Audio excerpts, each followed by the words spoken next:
Hi, this is Pat McDonald, your host for Vote for Vermont, where our tagline is listening beyond the soundbites. As you can tell, we're back in the studio, very pleased to be here. Feels good in that quarantine thing to get the heck out of the house. My guest today is June Heston.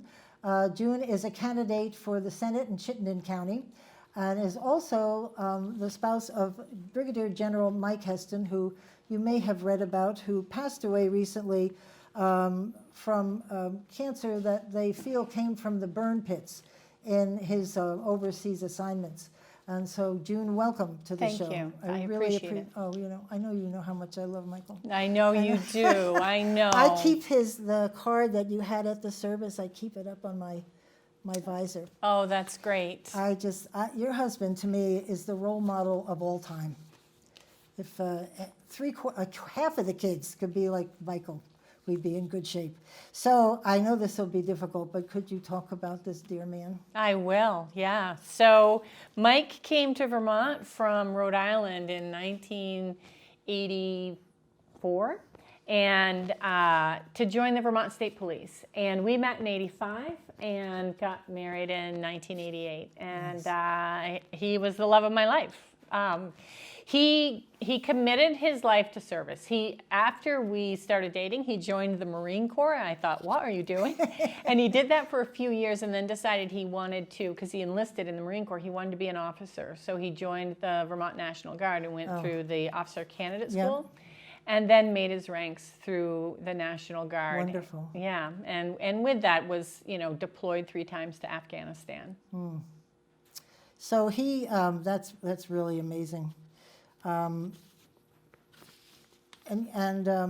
know he served, actually, he was on the governor's detail, was he not? That's where I actually met him. Yes, it was where you met him. Right, because it was Governor Dean. He served for 3 governors. So he did, almost everything you could do with the state police. He was on the state police dive team for a while, but he served on governor's security for Governor Cunin and then Governor Snelling and then Governor Dean. Nice. Well, I met him for governor because I came in on Snelling 1. Maybe he must have been there, Snelling 2. Anyway, he was a wonderful man, so I always enjoyed when I saw him. He'd be the person I'd go stand and talk to if there was a crowd. I'd go over and talk to Mike. But clearly there was an issue. I don't know how, a couple of years ago he was diagnosed, right? Yes. And how did you realize it was potentially from the burn pits? Because I guess what I understand, they just dig a ditch and pile it all in. And burn everything. Well, when he got back from his last deployment in 2012, everything seemed fine, but he did talk about the burn pits some. And then in 2014, when the burn pit registry came out, he was telling all of his troops that they needed to get on the registry, and he would say, you don't create a registry unless you know you have a problem. Right. And then in March of 2016, he started having back pain, and it was pretty intense. So he started getting all these tests done in Burlington, and they couldn't figure it out. And then they removed his gallbladder, and then he still was having issues with significant weight loss.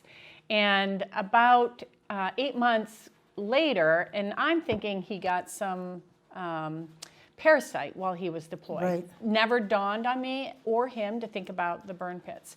And so finally UVM said, we don't know what it is. We're going to refer you down to Brigham and Women's in Boston. And so we went down there, and even then it took another 2 months to kind of figure out what was going on. So in January of 17, he was diagnosed with stage 4 pancreatic cancer. Wow.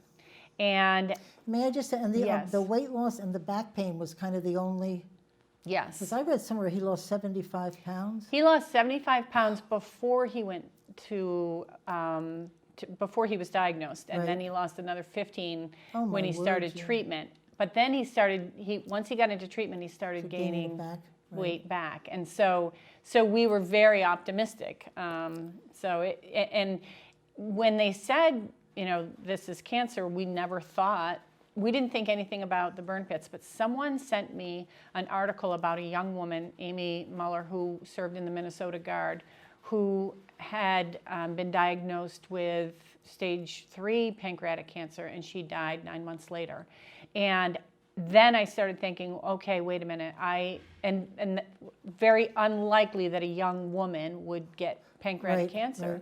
Right. So I started doing my research, and we went to his doctor at Dana-Farber, who did his own research, and said, based on his behavior and his genetic testing, he more than likely got it from his exposure to burn pits overseas. And why, in heaven's name, didn't the Army realize the damage?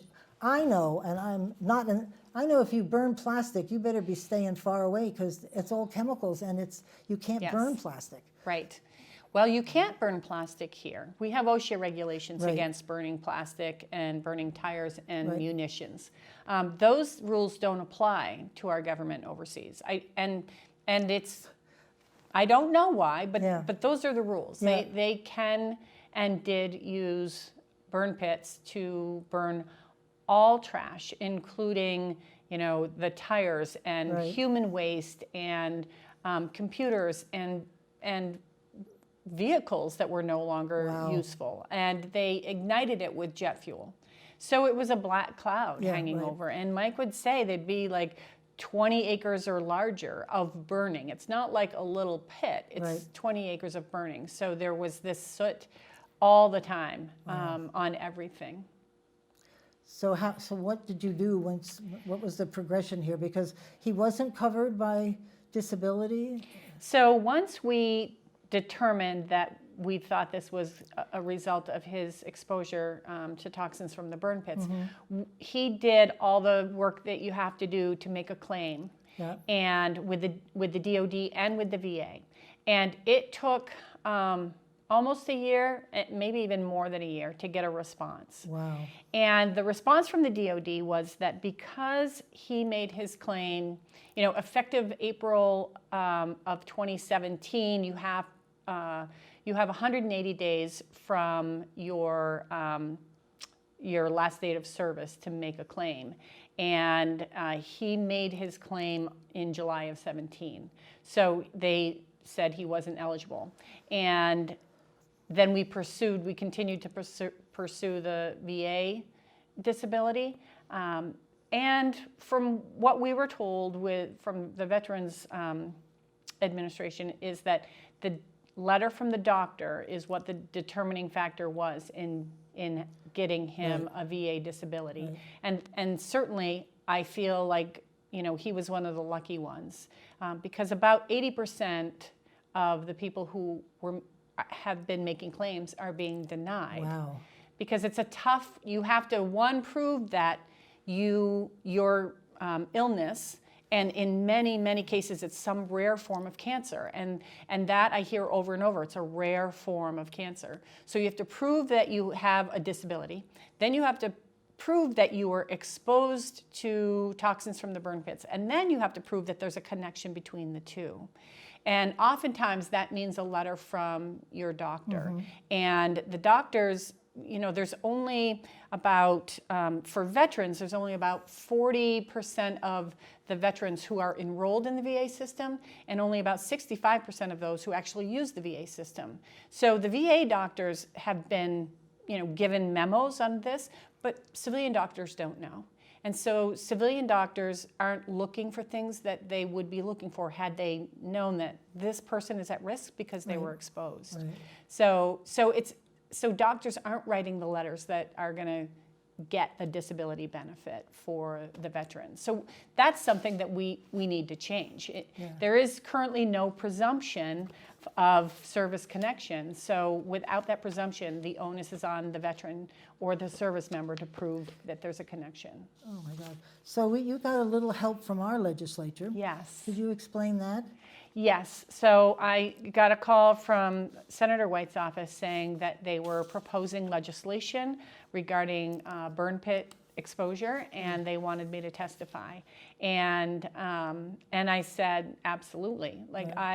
This is a story that needs to be told over and over, because Mike isn't the only one. I was just hoping that I would be the last widow to talk about what's not being done, but I won't be the last widow either, because there is this idea that we need more evidence that there's a connection.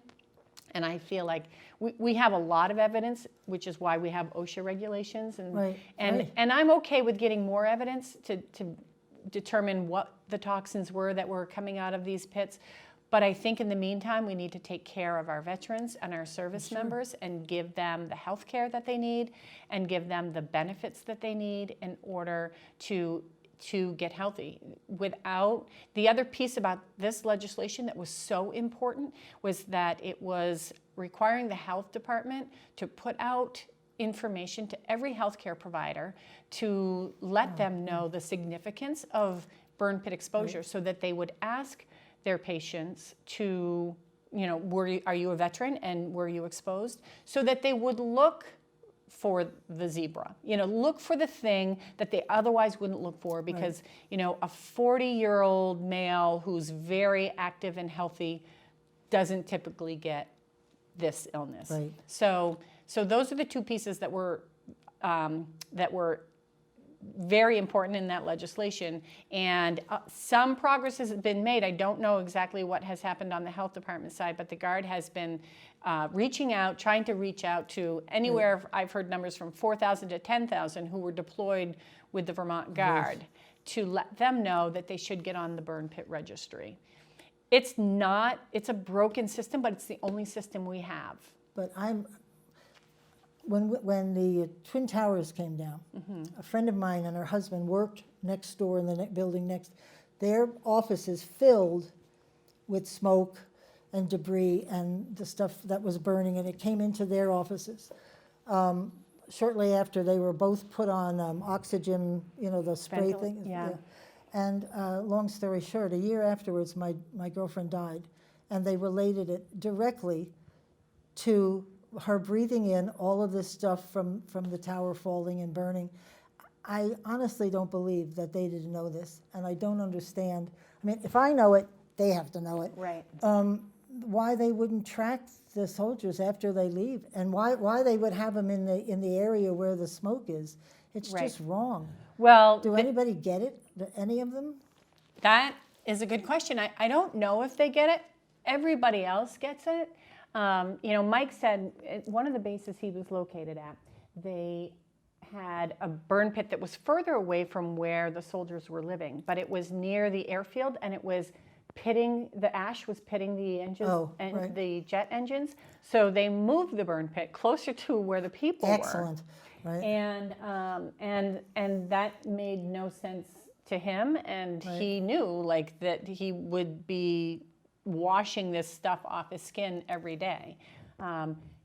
You would think that they would know it, but last I heard, there were still 9 burn pits being used overseas. And if you know better, you do better, supposedly. And we know now that we have a higher rate of cancer among our service members and veterans. We know that. That's a fact. We have a lot of people who are doing research now with the connection. The Hunter 7 Foundation is focusing just on toxic exposure of our veterans, and they've worked on veterans of Iraq, and now they're going to focus on Afghanistan. So are you continuing to write, to speak out, to do whatever? Because this just seems incredible to me. Yes, I am.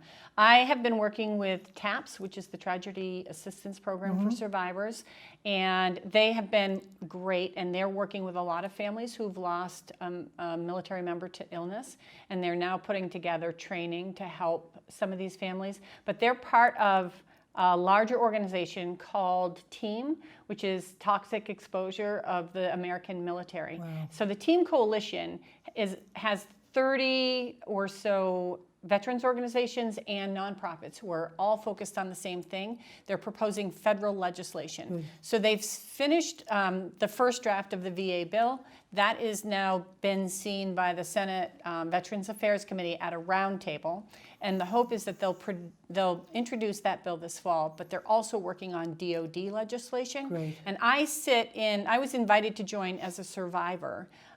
So I'm the only person in the room that is not connected to one of the organizations. I'm there just having gone through this with Mike. And so the legislation looks at providing health care that the veterans need, It's looking at doing more research to make that connection. And there is presumptive language in there, but currently I haven't seen what the illnesses will be, and so I think that's important. Because the 9/11 legislation has over 60 different cancers, and Jon Stewart was instrumental in getting Congress to say we're going to extend the 9/11 legislation for first responders. Yeah. So Jon Stewart has joined this fight. Great. And I heard him testifying. He is passionate. He is passionate. He was sitting next to a veteran who actually passed away. Yes. He was there, and he knew he was dying, and he passed away a couple of weeks afterwards. And Right. Stewart it was amazing. Yes. He was very passionate. And that's why they've asked him to join this fight, is sometimes it takes that visibility of Right. someone everybody knows saying to Congress, why aren't you doing anything about this? Right. And so Yeah, that was great. he has joined the fight.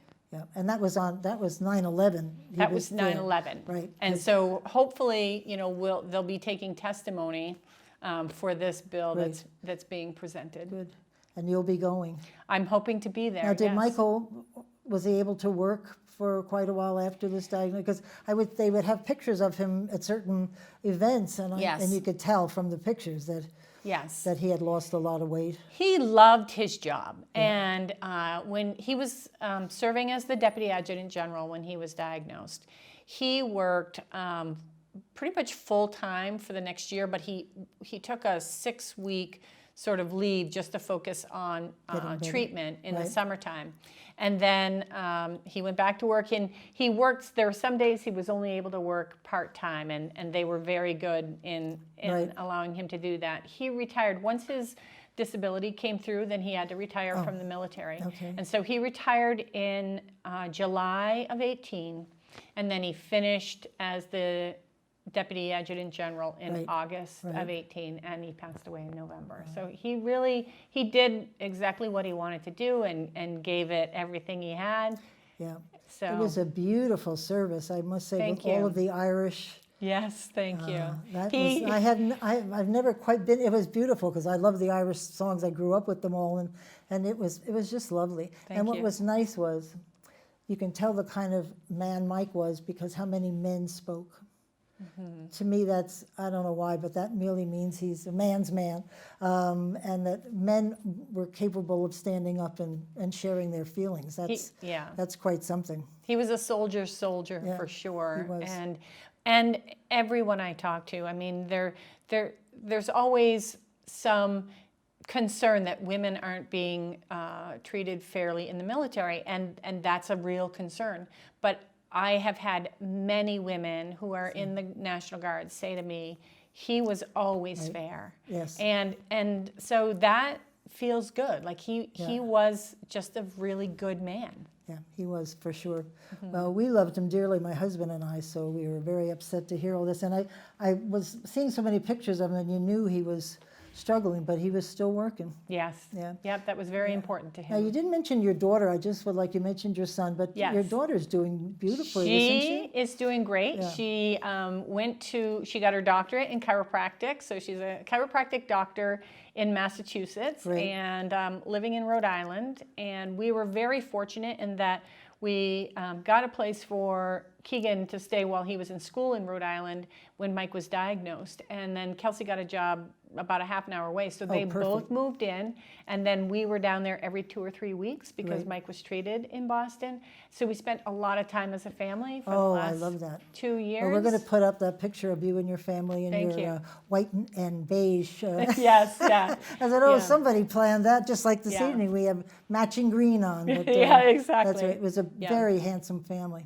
Thank you. Very Yeah, nice. thank you. Your son's a little tall. He's 6'6". Oh, okay. Yes. Because I looked at the picture, I said, Michael was tall, but he Mike looks was a only little, 6 he feet. looked Yeah. a little dwarf next to your Yeah, son. So I thought 6'6", that's right. and he is now working on his second master's degree. Good for him. Having gone through school on an IEP, he worked hard to be successful, and he's job hunting because he lost his job due to COVID-19. Oh, wow. So Well, that's a great story for him to tell about how we went from an IAP to. yes, That's great. Good for him. absolutely. Well, June, you know how much I loved your husband, I and I really am sorry for all this, and I hope Thank you. you have a lot of success getting those people to pay attention.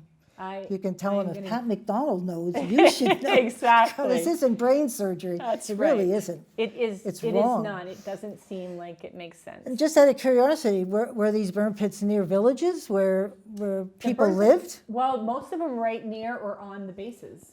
So So it wasn't just the soldiers that, No. and they wouldn't have any help probably. right. And so the argument is that the people in Afghanistan or Iraq or Djibouti, they had burn pits before we got there.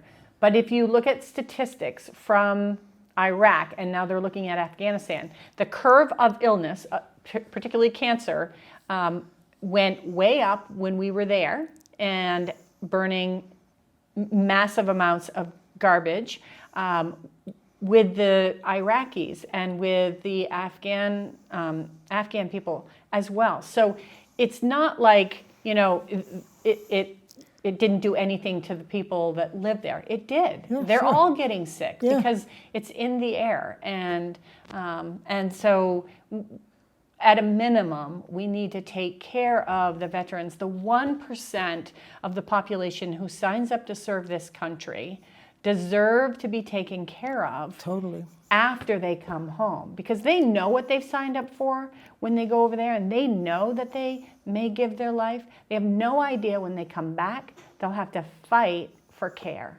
Yeah, that's a pretty strong statement. That's horrendous. It is horrendous. Yeah.